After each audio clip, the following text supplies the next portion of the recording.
निजी स्कूलों के साथ हुई बैठक में शिक्षा विभाग द्वारा दिए निर्देशों से छात्र अभिभावक मंच नाखुश है और आज भी लगातार दूसरे दिन मंच ने शिक्षा निदेशालय के बाहर धरना प्रदर्शन किया और शिक्षा विभाग से निजी स्कूलों को सीधे फीस न वसूलने के निर्देश देने की मांग की। मंच ने आरोप लगाया कि शिक्षा निदेशक ने जो अधिसूचना जारी की है उससे साफ जाहिर होता है कि निदेशक अपनी जिम्मेवारियों से पल्ला झाड़ रहा है। निजी स्कूलों द्वारा अभिभावकों को हर रोज फीस जमा करवाने के लिए दबाव बनाया जा रहा है। छात्र अभिभावक मंच के संयोजक विजेंद्र मेहरा ने कहा कि बीते दिन शिक्षा निदेशक ने निजी स्कूलों को पीटीए के साथ मिलकर बैठक करने को कहा है, लेकिन निजी स्कूलों में 1 साल से कोई पीटीए है ही नहीं। उन्होंने कहा कि ऐसे में इस तरह के आदेश देना कहीं न कहीं शिक्षा विभाग इस मामले से अपना पल्ला झाड़ रहा है। उन्होंने कहा कि मार्च के बाद कोई स्कूल नहीं चल रहा है, ऐसे में बिल्डिंग फंड, एनुअल चार्जेस और अन्य फंड किस बात के लिए जा रहे हैं। मंच ने साफ कर दिया है कि जब तक निजी स्कूलों द्वारा सभी तरह के चार्जेस लेने बंद नहीं किए जाते हैं तब तक मंच अपना विरोध प्रदर्शन जारी रखेगा।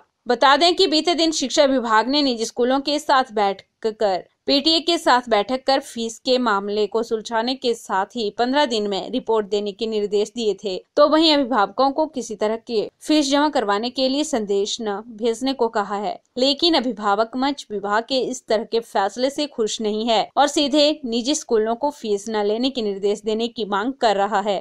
पिछले कल भी हमने प्रदर्शन किया था, आप सभी ने देखा था, और उस प्रदर्शन के कारण एक बात तो हुई कि एक अधिसूचना शिक्षा निदेशक को निकालनी पड़ी। लेकिन हम ये कहना चाहते हैं कि ये अधिसूचना अपने आप में बेमानी है, क्योंकि इस अधिसूचना का मतलब इसलिए नहीं है।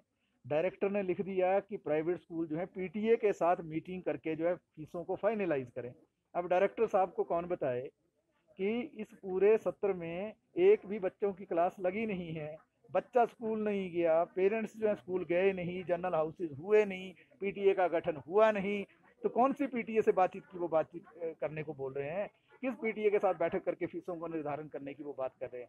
उनको हम बताना चाहते हैं 2019 में पीटीए का गठन की जब प्रक्रिया शुरू हुई थी हमारे आंदोलन के बाद, तब भी केवल 2 स्कूलों में पीटीए का गठन हुआ था, ऑकलैंड में और तारा हॉल में। बाकी किसी स्कूल में पीटीए का गठन नहीं हुआ।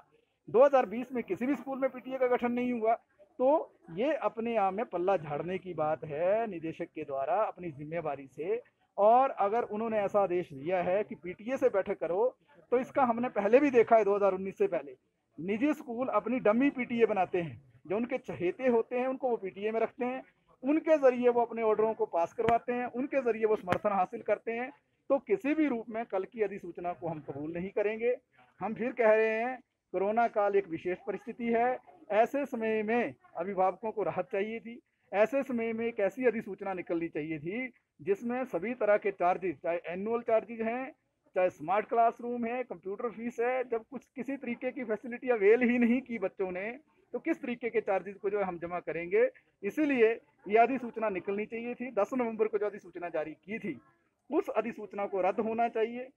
पिछले कल जो अधिसूचना जारी की है उसको रद्द होना चाहिए और निदेशक और प्रदेश सरकार को आगे आकर जो 16 लाख छात्र और अभिभावक हैं 3000 निजी स्कूलों में पढ़ने वाले, उनको राहत देकर जो है ये जो पूर्ण फीस वसूली का जो पूरा कार्यक्रम चल रहा है इस पर रोक लगानी चाहिए। और हम एक बार पुनः आपके माध्यम से कह देते हैं कि अगर शिक्षा निदेशालय ने और सरकार ने ये कसम खाई है कि वो निजी स्कूलों के साथ है, तो हमने भी प्रण लिया है कि लड़ाई आर पार की होगी।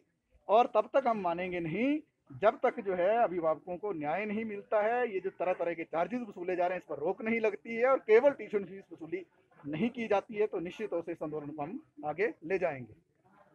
PRTV के लिए शिमला से पुष्पेंद्र की रिपोर्ट।